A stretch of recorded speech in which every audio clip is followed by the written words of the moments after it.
Good afternoon. Thank you for coming to the New America Foundation. I'm Peter Bergen, and it's really a pleasure to introduce today's guests and my co-host, Shamila Chowdhury, who is at the New America Foundation, also, as many of you know, director on the NSC for Pakistan. Worked with Ambassador Holbrooke in at the State Department before that, worked for Hillary Clinton at the State Department, policy planning. And so she will introduce our guest today, Nasim Zehra, and we'll have Nasim will make some sort of observations, Shamila will ask us some questions, and then we'll throw it open to your questions. Okay, thank you for coming. It's my pleasure to introduce Nasim Zehra. She's the Director of Current Affairs and host of the program Policy Matters at Dunya TV.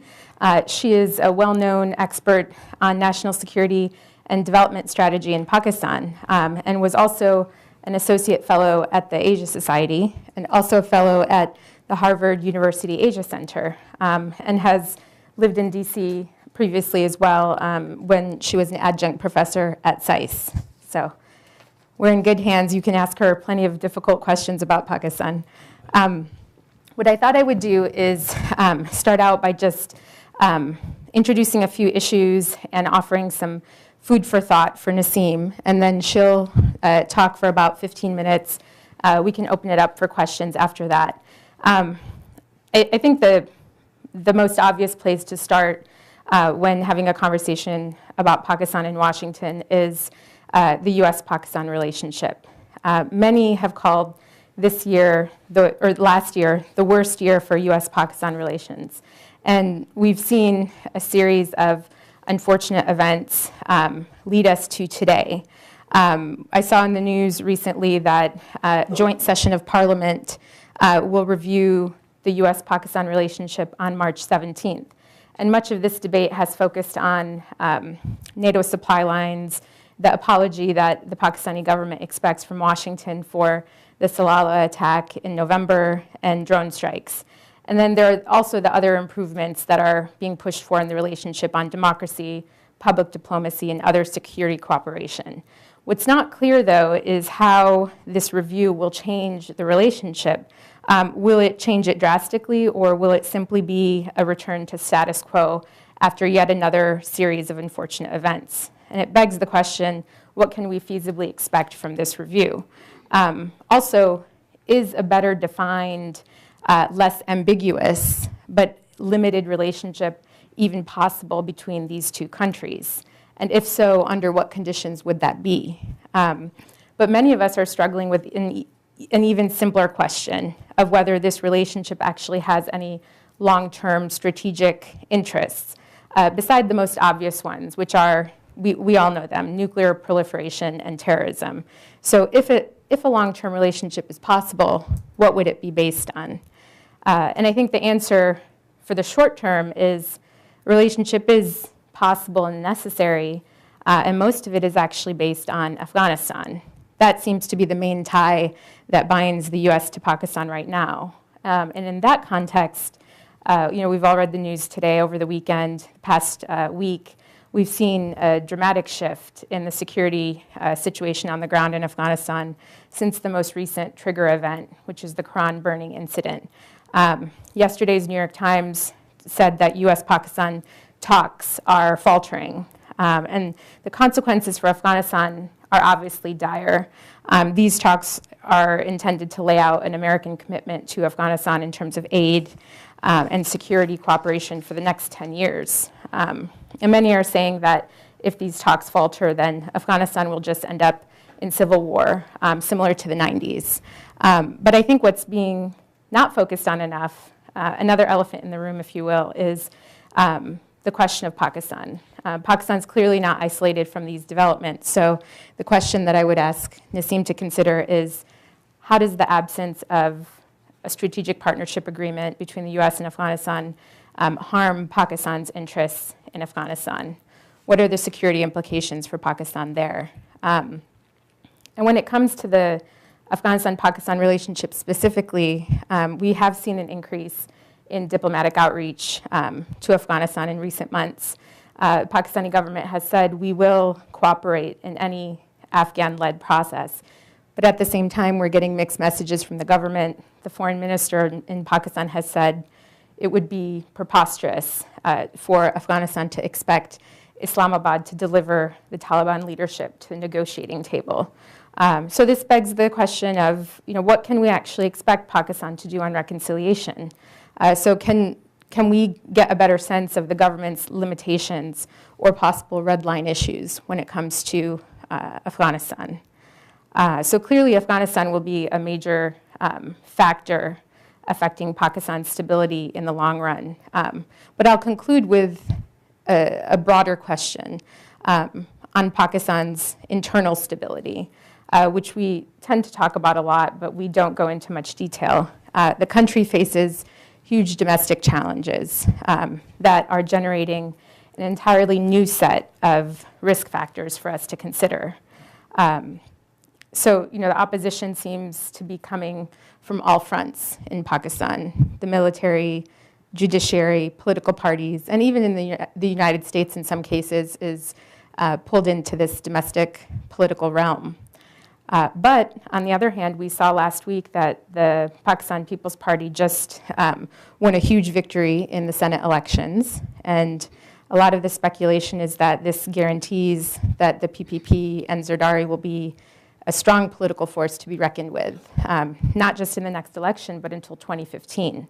So does this actually mean that the government has the staying power to be the first civilian government to finish its term in Pakistan's history? Does this mean that the Supreme Court will not be in such a strong position to pressure the government? But more broadly, I think the question that we're all interested in is, how should we approach this constant question of Pakistan's collapse? Those of us that work on Pakistan constantly get asked, how long is the government going to last? Is the country going to fall apart? Is there going to be a military coup? And given that both the government and the institutions have proven more resilient than our expectations, do you have any suggestions for a different way of seeing Pakistan and analyzing the country for those of us that are making policy and writing articles for Washington? So I think that's plenty of food for thought for Nasim. She doesn't really need my help, but I'll turn it over to her, and then we'll open it up for questions. Thank you, Shamila. Thank you, Peter, and thank you for having me here. Those are a lot of questions that should take a lot of time. Let me just start with the last comment. In terms of Pakistan falling apart, this is a theory that's been going around now for 40 years, literally, and I think you should be bored with that. It's too dated. So Pakistan is here to stay for a number of reasons. We can go into detail.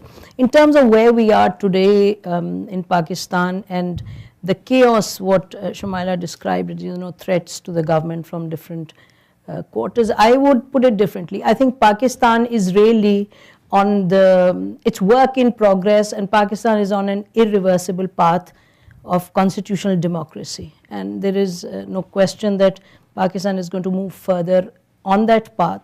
And while it moves on that path, it is going to be chaotic. What is different in Pakistan now from what it has been in the past is that from 2007 onwards, and 2007 is the lawyers' movement, etc. I think Pakistan has been engaged in its own story, in its own narrative, in its own power politics, which actually emerges from within. So you have, on the one hand, we will go into the details on Pakistan-US relationship, but internally Pakistan's story is one of different power groups, different groups trying to assert their own authority, trying to exercise their authority, but within constitutional parameters. Some are doing it willingly, some have been forced to do it because of force of circumstances. So today, whether it is the Pakistan Armed Forces, whether it's the judiciary, or whether it's the politicians or the opposition, I think everybody is certainly vying for power, but nobody is in a position to go beyond the constitution, beyond the parameters set by the constitution. So I think one thing is clear, to make just a broad point, and we can go into detail during the discussions. So judiciary, and Shamaila's point about, is the judiciary now, judiciary plus others, going to be kept at bay, and there's going to be no challenging the government? I don't think that's going to be the case. There will be issues on which the judiciary will, at times the judiciary goes beyond its own mandate and raises issues. For example, very recently the Supreme Court Chief Justice wanted the Prime Minister to give it in writing that he wasn't going to remove the ISI chief and the army chief. And within the constitution, the Prime Minister has the authority to do it.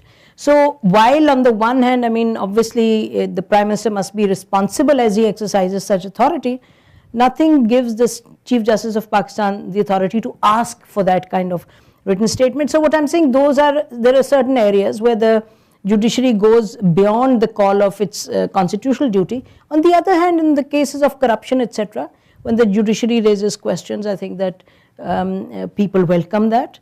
Then you have issues like ISI's role, and a very old case, I don't know, 16-year-old case, 14-year-old case, where ISI was involved in giving money to the political parties way back in the 90s. That case has been brought up. Missing persons case, the ISI is being brought to been taken to task by the Supreme Court. So you have those kind of things happening in Pakistan, and I think that's very positive. And and Pakistan's challenges, I mean, some of the cross-cutting challenges are obviously, they range from terrorism. Terrorism is the big one, I mean, in terms of its ability to destabilize, in terms of the costs that is incurred, in terms of economic costs, in terms of lives of people, in terms of what it is doing to the country on the whole. But all that challenge plus the challenge of governance, the role of the media is such that the awareness of the public is multiplying literally by the second, both in terms of what the public wants and in terms of what the government is incapable and has not been able to deliver. So you've got that kind of tension also going on in terms of, in some ways, a new social contract. The environment within which new social contracts emerge is an environment that you see in Pakistan. So you have all of that chaos, and I would say a lot of energy, some which is which is channelized in a way that that can be absorbed by the current system, in the current situation, and some energy which is destabilizing, but that's part of the game. And as I said, you've got terrorism, that's a continuing challenge. So also you have the opposition, you have the government. On the one hand, there obviously there is tension, but when they need to cooperate for the right reason, as they just did on the 20th Amendment, so you now have a situation in Pakistan where the caretaker government for the next elections is going to be one that the opposition and the government are together going to be putting together. Those are very, very positive things. I think some of the things that we tend to overlook. So I think on domestic front, the economic, I can go into details, but I mean, that is, I'm not trying to undermine the problems and the challenges, which in some ways you're seeing in any part of the world today, but the framework within which these challenges have to be responded to is a framework that is pretty much taking root in Pakistan. So let me move from there to Pakistan-US. In terms of Pakistan-US relations, I think what is this review that is being awaited, this review is really not a review that's going to come up with anything new, what we already know in terms of red lines. I think these red lines have been discussed, no drone attacks, all decisions to be taken by Pakistan within the context of its national interest, and the Iran-Pakistan pipeline emerges in within that context. A new issue on which Pakistan and US are having problems. Then you have other issues like drone attacks, and then cooperation in terms of Afghanistan, reconciliation process, and beyond that also in terms of access transit route facilities to NATO forces. Those are some of the things that will be discussed, but I think pretty much in terms, can I have some water please? In terms of in terms of the dialogue, I don't think the dialogue has stopped. The dialogue, thanks. There's an ongoing dialogue between Pakistan and US. So you had the foreign secretary, Secretary of State and the foreign minister meet in London. You have the CIA chief and the ISI chief. They've met, I think, a couple of times, and there is intel cooperation that is continuing. So when Pakistan takes the position that, we need to just hold off for the time being, it's an interesting position that Pakistan takes, because at one level the dialogue is really, it is ongoing. And we can go into details in terms of Pakistan-US relations. The problems are all there, but I would like to look at 2011 slightly differently from Shamaila. 2011, from my point of view, was an unfortunate but necessary year, and I think that inevitable also in some ways, because what prefaced 2011 was 2 or 3 years where there was suspicion on both sides, where there were problems, and nobody knows that better than Peter. So I think where we came, somebody who follows terrorism, follows all of this, there were problems on both sides. There was distrust by both sides, and so Raymond Davis was did not happen out of the blue. May 2nd did not happen out of the blue. And so in November, after the Salalah attack, when Pakistan pulled down what I like to refer to as a porous iron curtain on this relationship, porous because the dialogue kept going, and iron curtain because Pakistan said, okay, wait, now we don't want to talk for now, and yet there was some talking there for porous. But I think that was very positive. I think that in some ways was going to happen in this relationship. Now the question is, where do we go from where we arrived at in November, and where we are standing today, these two countries, unlike the 50s and the 80s, the two periods in which there was very close cooperation between Pakistan and US, in both in the 50s and 80s, US decided, we've got what we wanted, or we didn't get what we want out of this relationship, and let's walk away. In this 2012, as Shamaila said, US needs Pakistan's cooperation, and Pakistan needs US's cooperation on the reconciliation process. So these two countries are going to remain engaged, and where they go in terms of the future is going to really depend on how they are going to cooperate over Afghanistan, cooperate or not cooperate, and the nature of this engagement over Afghanistan, over the reconciliation, confidence building process in Afghanistan is going to be to some extent determining the future. Now, whether it's a strategic relationship or not, it's yet to be seen. But clearly, if you're looking at today's world, Pakistan and US will remain engaged. Now, it's only natural and inevitable. Pakistan is a major country in South Asia. It's a country where 5 regions meet. Look at the size of the country. In fact, I was telling Shamaila before this talk that I met Bruce Rydell about 2 weeks ago. I was sitting in his office, and he said, I'm writing a book. So I said, what is your book on? And he said, it's on 2 rising nations of South Asia. So I said, yeah, I understand India, these are the indicators. And so the other nation that he was talking about was Pakistan. So I laughed and I said, is this the same Bruce Rydell who wrote Containment of Pakistan? I know him. So I was just joking with him. But it's interesting what he said. He said, as far as Pakistan is concerned, the indicators, he said the size of the population, he said the economy is huge, it's, it's obviously on downturn, it's slow, but potential is there, the size of the army, the location of the country, and so on and so forth. So, I thought that it was interesting, and what he said was that Pakistan actually belongs in the category of the BRICS. He said Pakistan I would compare with Turkey, with Indonesia, with Malaysia, etc. Now, as a Pakistani, obviously I'll say, we've got to get there sooner rather than later. Too much of imagining ourselves to be there and still not getting there. But in terms of, therefore, to make the point that Pakistan-US relationship will always continue, what is going to be the content of this relationship? Pakistan is talking increasingly about trade over aid. Pakistan is, Pakistan, I think, the kind of work we do at home, the kind of reform and reconstruction we're going to do within Pakistan within the next couple of years is also going to be determining the kind of partnership that we have with the United States on multiple fronts. Trade is inevitable, and trade in terms of a regional country Pakistan's significance is there. Pakistan is a country which has its own vision of Jinnah's Pakistan, whether we look at women's progress, we look at safeguarding minority rights, etc. Now, on all these fronts, obviously Pakistan faces major challenges. I mean, we can talk about that, but I think that there is a determination that it'll take time, but we have to move forward. Coming back to Pakistan, US, in the Q&A I'll focus more on this, but just on the last issue in terms of Pakistan's role in reconciliation. What I would like to say is that what we have seen, I think, in the last 1 week is that the Afghan dynamic itself is now asserting itself on this process.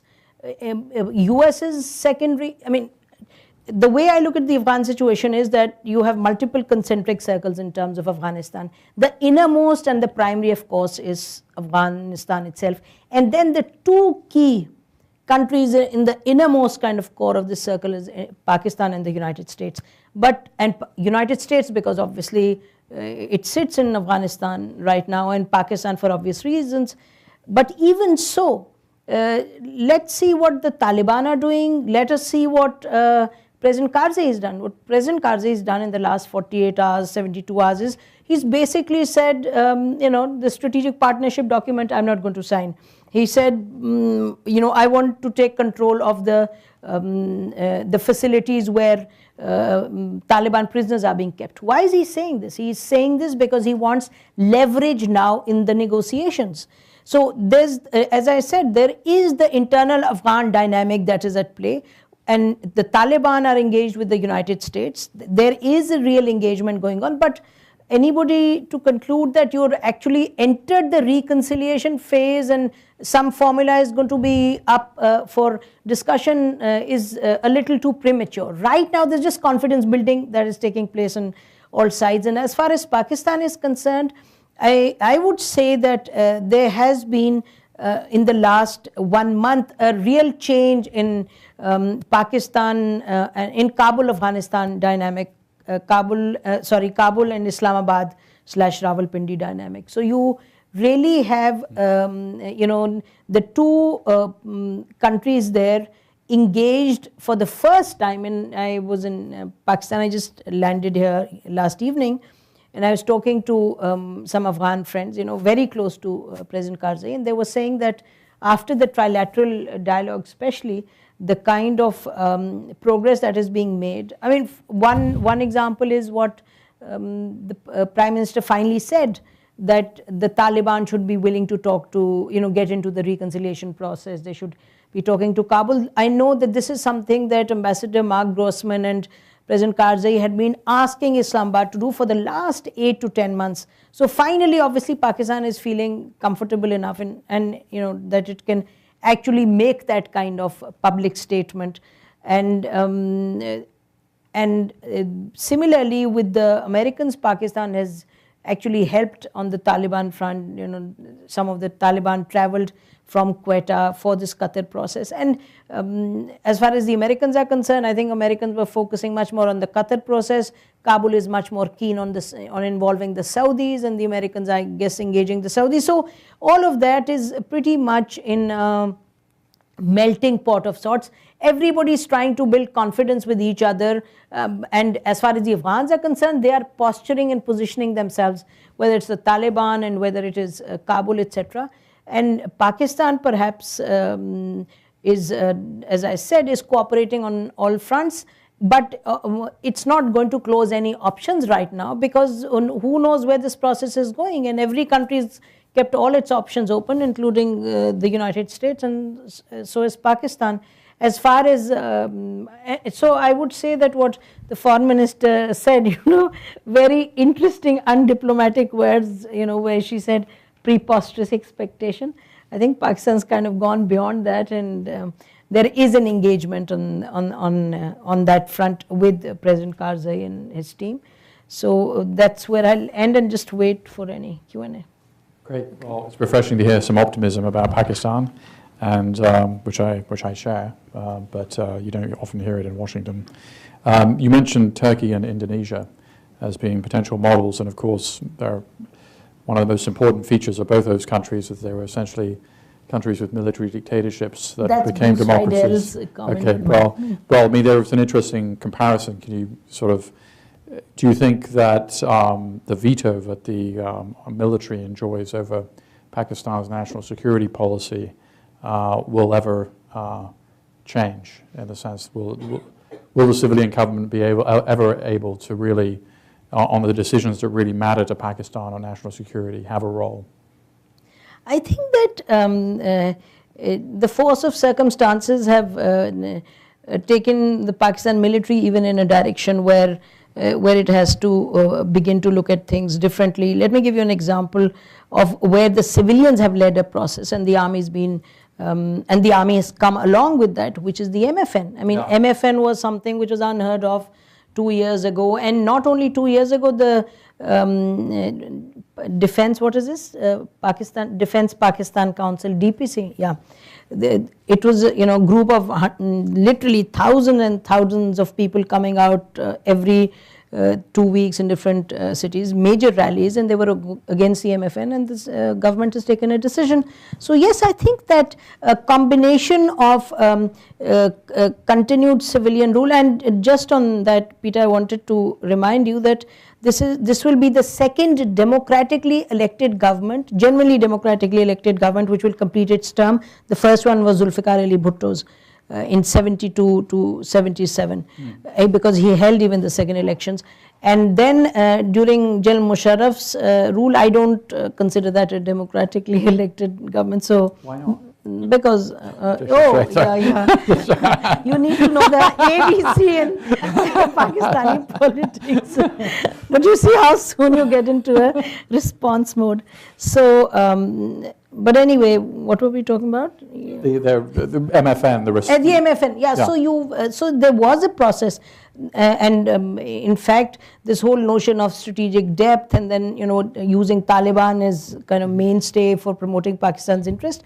Today, there is a consensus in Pakistan, I think, in all sections of Pakistani state and executive and so on and so forth, that it is totally against Pakistan's interest to have any kind of militant government in Afghanistan. So there are things by force of circumstances, approaches that have undergone change, and I think the stronger civilian government, the more coherent its positions, the stronger it will be in a position to take the right decisions. So open to questions, and if you could identify yourself and wait for the microphone. Eric, if over here. Ryan Evans, Center for National Policy. You mentioned strategic depth. I guess I have a two-parter. How does the Pakistani military view Pakistani interests in Afghanistan? And is it possible to reconcile or at least deconflict Pakistani interests, the interests of the Afghan government, and U.S. interests in Afghanistan? I don't want to comment on U.S. interests. Those are so, they come pretty lower down in the rung in terms of what is important and relevant for the region. As far as Pakistan is concerned, let's see I don't want to talk about the military, I want to talk about Pakistan as a country. What are our interests in Afghanistan? I think first and foremost, you want a stable government in Afghanistan, because don't forget, as a result of what happened in Afghanistan, Pakistan has hosted the largest, virtually one of the largest refugee influx for how many years now? 20 plus years. Few people realize that even today we have 2.4, 2.5 million Afghan refugees sitting in Pakistan. So one is that. Number two, obviously, I just mentioned that ideologically Pakistan is one of the major problems that we are facing in Pakistan today is the issue of militancy, terrorism, extremism. There are multiple reasons for it, whether it has been, 80s war, whether it's been US policy, whether it's been countries in the region. But certainly the point is, until and unless you have stability in Afghanistan, we will have the same kind of problem continuing. And any kind of government which is, a Taliban-dominated government, that can cause problems, and therefore we need to be careful about that. And finally, obviously, Pakistan from a security point of view does not want a two-front situation. It's important if who rules in Cuba and what government is there in Cuba is a problem that the United States continues to harp on after 30, 40 years. Certainly for a country like Pakistan, it's important to have a government that is a friendly government. Your point is well taken. A friendly government, does it translate into Pakistan manipulating it? And I think Pakistan doesn't have the ability beyond a certain point to manipulate. It suffered enough over the last 20 years. So I think the issue of two-front situation is also relevant. So and whether Pakistan and Afghanistan's interests can converge now, I think that we are seeing that as a reality. As I just mentioned, you see greater cooperation between Kabul and Islamabad, Rawalpindi, and I think that would apply broadly to all different players inside Kabul. You had for the first time, I think about a month ago, when the Pakistan foreign minister went to Kabul, she actually went and reached out to all the political groups in Kabul, and I thought that was an important and needed gesture. If I could just push his question a little further, we can't talk about Pakistan's strategy in Afghanistan without addressing the India question. And we have seen greater progress on the dialogue overall, and MFN is definitely a good thing, and the military is behind that. But will that be enough, that cooperation in the realm of economic issues, will that actually be enough to move Pakistan and India forward on the very difficult security questions? And if not, does that actually harden Pakistan's calculus in Afghanistan when it comes to security cooperation? Because that is the concern. Well, I think there are two things. One is that the road to Pakistan-India cooperation in Afghanistan, or kind of accommodation in Pakistan, certainly lies through Delhi, Islamabad. So that your question about whether they are heading in that direction, I think that you have the dialogue that's been resumed. Dialogue on all issues has been resumed, and again, I think it's one of those situations where we think that this is something that is going to continue. Whether it is on Kashmir, whether it's on nuclear issues, whether it is on all the other various problems that you have. Trade is one that is kind of resolved, but militancy, cooperation, and kind of anti-terrorism. So it's hopeful on the Pakistan-India front. But even in terms of Afghanistan, I think that Pakistan will be concerned if you have major presence of Indian advisors, etc., in an environment, military advisors, etc., in an environment where Pakistan-India relationship is on the downturn. But I think overall I see it positively. And having said that, of course, Pakistan's security interest in Afghanistan is much greater, and Pakistan's concerns are much greater, and therefore in any dialogue for the future of Afghanistan, Pakistan will be a greater partner, and I think that's recognized all around. Gentleman here. Faribors Fatemi, Oxford Chart Group. Thank you for your presentation. I want to follow up with the Indian question, because when I talk to my Pakistani friends, it seems that there's a subtext always there, that there is a lack of security on their part. After 3 wars with India, 450,000, 500,000 troops in Kashmir, a little piece of land like that, they keep saying, what's in it for us in terms of our relationship with the United States? Because the United States seems to be always siding with India. Now, on the other hand, you have the ISI and the Lashkars and the support of the Lashkars and so forth and so on. So my question is, if you don't get to the Kashmir issue, you could solve all the other problems, and as long as that festers, what do you do? And this is what my Pakistani friends ask all the time. Yeah, good question. But I don't know why your Pakistani friends ask this question of Washington, because we've stopped asking Washington this question. I think we do this bilaterally now between Pakistan and India. I think that, Can I just say one? I think they asked the question because they want us involved. They want the United States. No, I think US, but US's role in resolving it is, I think we've gone past that stage. The truth is, fighting wars with India, both countries, waging covert wars against each other, Kargils, Gibraltars, etc. I think we've, again, there's been a lot of learning in Pakistan. And when I say that there is Pakistan's own narrative, there's Pakistan's own story, sitting from Washington, I guess the focus is often just terrorism and Afghanistan. And if I may say, US's own failed policy in Afghanistan is also dumped on Pakistan. So there's a very skewed view of Pakistan. Not that we haven't had our share of major blunders.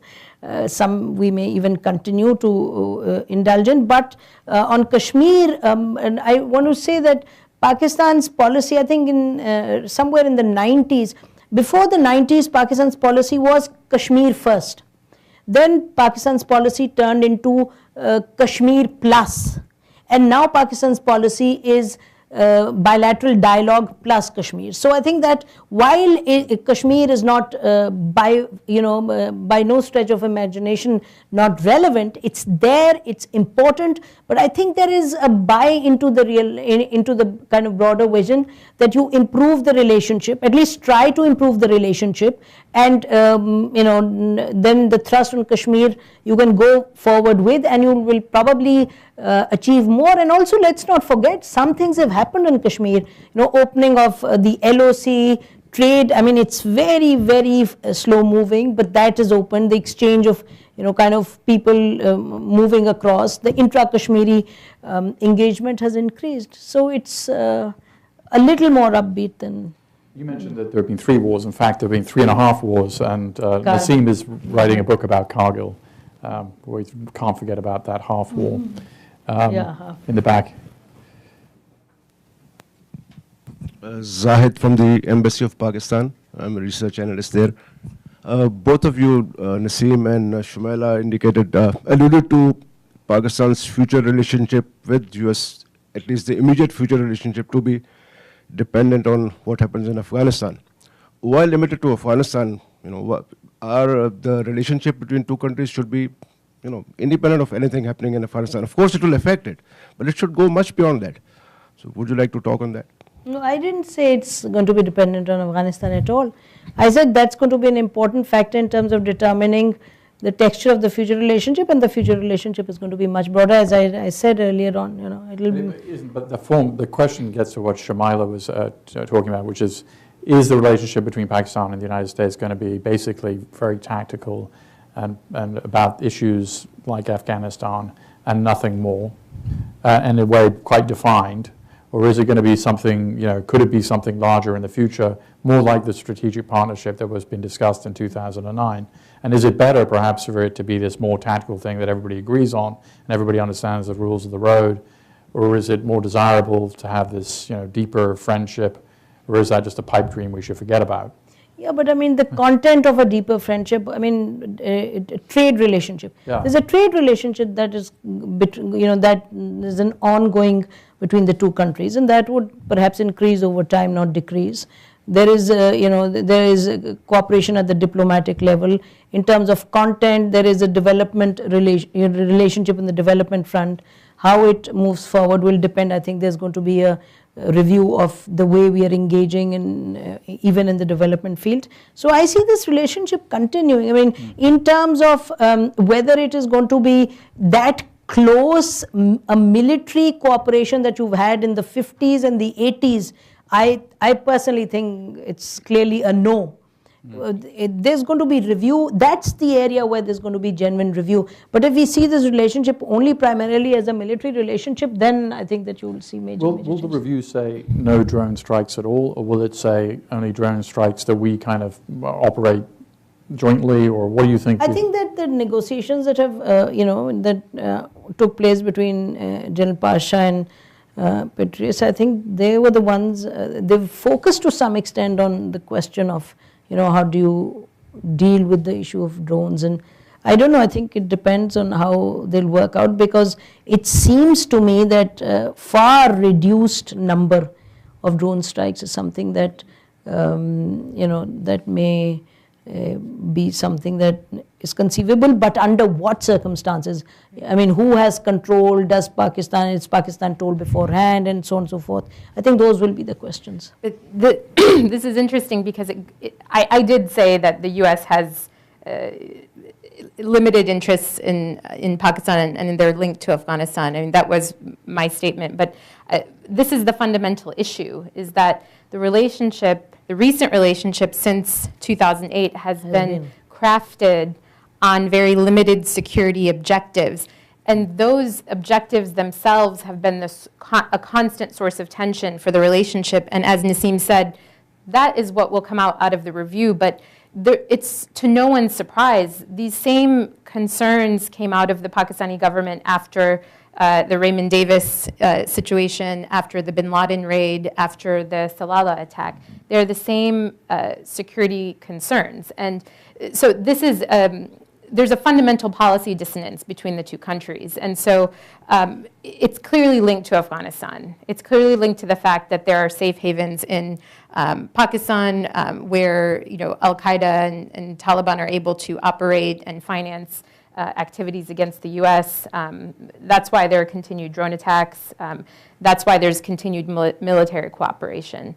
So the question then becomes, after the U.S. leaves in 2014, what becomes of the U.S.-Pakistan relationship? And there's clearly some benefit that Pakistan has gotten from quote-unquote partnering with the United States, coalition support funds, which we know are a big portion are on hold now, significant development and economic aid, which we did not see before 2008. So again, clearly linked to Afghanistan policy. So what becomes of this relationship post-2014? And I think this is a question that we shouldn't forget to ask. We might not be able to answer it 100%, but we have to ask. Yeah, but just, I'm glad you raised, you threw out these figures, gives me a chance to respond to them.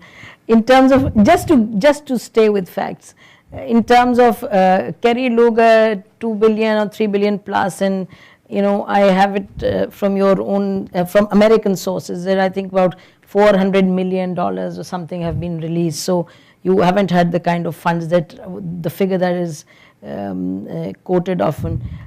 In terms of Al-Qaeda, and you take Al-Qaeda and Taliban, you take their name in the same breath, but you realize that there is a divide even within the US policy itself is looking at the two very differently, Al-Qaeda and Taliban. But one thing we cannot overlook when we are looking at Pakistan, US, and we are looking at Afghanistan is the great divide within Washington itself on the Afghanistan policy, on where this whole process is going, where it should go. I mean, the Raymond Davis affair really gave an opportunity to CIA and to Pentagon to basically assert itself in a situation here where State Department, etc., seem to then were beginning to look at this relationship differently. And today, I've done the rounds in different institutions in Washington, and it's very clear that CIA, Pentagon, and partly the Hill, which is obviously, which hears a lot from Pentagon and CIA, have a different view on where, or at least parts of these institutions have a different view on where the Afghanistan reconciliation process is going to go, as opposed to how people are looking at it in the State Department. It's more war versus kind of the political reconciliation process. So it's a little more complex even here. Absolutely. Any other? Yeah. Frank Kelleher from the World Bank. There's been some discussion in local Pakistani media about the likelihood or about the possibility of a merger between KP and Fatah, and also the creation of South Punjab province that would separate from the larger Punjab. How likely are either of these two eventualities, and what are the potential implications of these? Well, I think that in terms of a new province, South Punjab, I think that that's very likely, perhaps not any longer before the elections, but it's going to be, I think that's an issue that's not going to go away. And in fact, increasingly the debate is now that perhaps one has to be looking at smaller administrative units as a response to the governance crisis in Pakistan. So it's not necessarily going to be it's not going to be restricted to just the ethnic dimension. But and let me remind you that way back in the 80s, late 80s or just early 90s, when Benazir Bhutto was in the government the first round, she had a study done in which Kamal Asfar, he was then the governor, he had come out with the proposal that there should be 32 administrative units in Pakistan. So this is an old debate, but I think there is a very strong likelihood now that there will be an emergence of a new province. In terms of KP and FATA, etc., amalgamation of that, I don't think that's going to happen, but increasingly you will see FATA regulations being brought up to the mark in terms of more constitutional rights, etc. That's what is now happening. So KP and FATA would then be reversing the trend in terms of basically dividing existing units down to smaller units. You'd be joining these two up. I don't think that's likely. Speaking of the election, when is it going to happen? Who's going to win? I don't have any crystal ball, but but elections will not happen before, I think, October, November. I mean, there are going to be no major. You're supposed to have a crystal ball. I'm going to go to that. Just give me a minute. But I don't think there are going to be elections anytime sooner, barring any major crisis. My own sense is that the People's Party is going to contest with its coalition partners. All of them are going to stick together. And you have now Q as well joining up, I mean, in a way that it's going to stay with People's Party. So People's Party and its coalition partners are going to be major contender. I think Imran Khan will have better showing than he had in the past, which, what has he had? Only one seat in the past. So I think 15, 20, 25 seats perhaps, because while he has a lot of support and people are looking up to him and he represents change and so on, it's urban politics. The nature of constituency politics is very different, and I think as far as politics is concerned, people have a greater sense of who understands the mechanics of politics, of elections and so on. So while Imran will definitely have a better showing, I think that People's Party will be a major fighting force, and Nawaz Sharif between now and the next 6 months, let's see what else Nawaz Sharif is able to pull out of the bag. Well, I would just add a follow-up. I mean, coalition politics in Pakistan for the past few years has been quite difficult. We should give credit where the credit is due. The government has pushed forward the 18th Amendment and the 20th Amendment, both major historical NFC award wins. This is sort of a dumb question. What is the 20th Amendment? What does it do? The 20th Amendment basically is an agreement between the government and the opposition that when the interim setup is put in place, the Prime Minister and the key positions will be positions that will be held by individuals that the two agree upon, the opposition and the government, which is a major thing. So 20th Amendment is the interim setup under which the elections are held. I see. For how long will that interim setup 3 last? months or 90 something. days. 90 I days. see. 90 days before. Yeah. So that's major. I mean, those are kind of major in terms of the political process. Those are major things. So on political gains, this government has done. Well, I think Pakistan has done very well on political gains, and again, as I said, I think it's on an irreversible path through democratic politics, no question. Great. Any other questions? This gentleman here.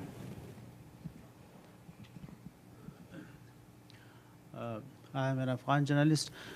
You said that Pakistan has hosted millions of Afghans in Pakistan, but of course that's not a kind of a hosting like in Western countries. When Western countries host the refugees, so Afghan refugees also have a great contribution to Pakistani economy.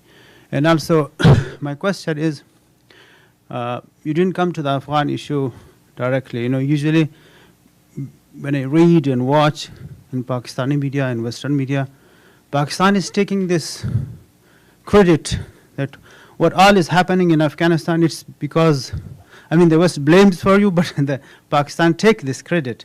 But didn't you, because you are a journalist also, you know about the region, that the problem is actually inside Afghanistan. The vast majority of Pashtun people are deprived of power. And it's not only Taliban that they call it Taliban. I'm from Kandahar. I am from the south. And many people who fight, they are not from my district, from Panjwai district. People are, there were some Taliban. They are Pashtun people. They fight for their freedom. They fight the power. The Kabul does not represent their rights. Yeah, but- Yeah, please let yeah, me yeah, complete you it. should, definitely. So here, what I'm trying to say, that you say Pakistan is doing this and Pakistan is taking this credit from the United States, that it's only Pakistan can do this, Afghan does not exist. All this is in control of Pakistan. My question is, you didn't come with any point if the problem exists in Afghanistan. It's not only the Pakistan credit to say that whatever we are doing, that's our credit and we have to take a big role in negotiation process. Thank you. I mean, I can understand how you feel, but I am sorry, I don't think I suggested at any point that Pakistan has to take credit. In fact, I shy away from that because there's so much trouble that we've contributed to. So the last thing I'm going to say is Pakistan takes credit. I think there's some confusion there. As far as people in Afghanistan fighting what many see as an occupation force, I mean, those are things that are there, and as an Afghan you're saying that. I'm nobody to add to that, and I'm not sure that at any point I said Pakistan has to take credit or that Pakistan, in fact our refrain is, in fact our point is that beyond a certain point there is the internal dynamics. In fact, I started by saying that it's the internal dynamics of Afghanistan that is taking over the process, and beyond a certain point Pakistan has very limited input in terms of Assalamu alaikum Zamir. In terms of Afghan refugees, all I can say is that there is very few examples in history where countries of Pakistan's own size and its own problems have hosted so many millions for almost a quarter of a century, my friend. And I've after all, there is a feeling of brotherhood or sisterhood that these two countries have, that we've hosted so many Afghan refugees. Beyond that, what can I say? Including Osama bin Laden. No. Well, don't forget you brought him to Pakistan. Okay, that's right. Touche. Well, thank you very much. Thank you very much, Shamaila. Thank you, Nasim. That was really wonderful, very stimulating. Thanks.